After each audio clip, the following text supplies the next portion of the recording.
السلام علیکم۔ روس شیعہ ہے روس شیعہ ہے اور امریکہ اہل سنت ہے۔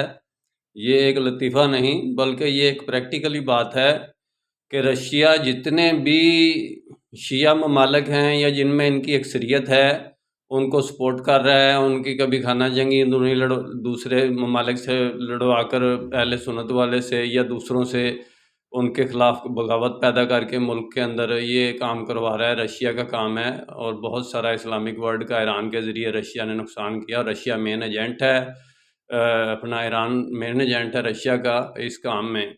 تو یعنی کہ کہنے کی بات نہیں، کرنے کی بات ہے۔ آپ دیکھیں کہ امریکہ جتنے اہل سنت کے ممالک ہیں، اسٹیٹس ہیں، وہ ان کو زیادہ یعنی کہ بیک بہائنڈ پاور دے رہا ہے، اور یہ دونوں سپر طاقتیں ان باتوں کی طرف آ گئی ہیں کہ وہ شیعہ اور سنی کی سپورٹ کے لیے الگ بلاک جو ہے نا وہ بن گئے ہیں، کیونکہ ہم نے اپنا آپ بلا دیا، اسلام والوں نے اپنا آپ بلا دیا اور آپ خود تقسیم ہو گئے فرقوں میں۔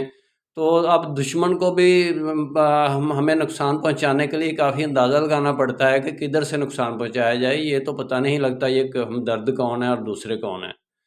ہمیں بھی کچھ پتہ نہیں چل رہا کہ دشمن کون ہے، دوست کون ہے، کمیونیکیشن میڈیا کیا کر رہا ہے۔ میرا کام اسلامک ورلڈ کی امن اور یونائٹی کا، انشاءاللہ ڈیٹیل میں بات پھر ہوگی۔ نسبت وحدت خدمت خیر کے ساتھ، اللہ حافظ۔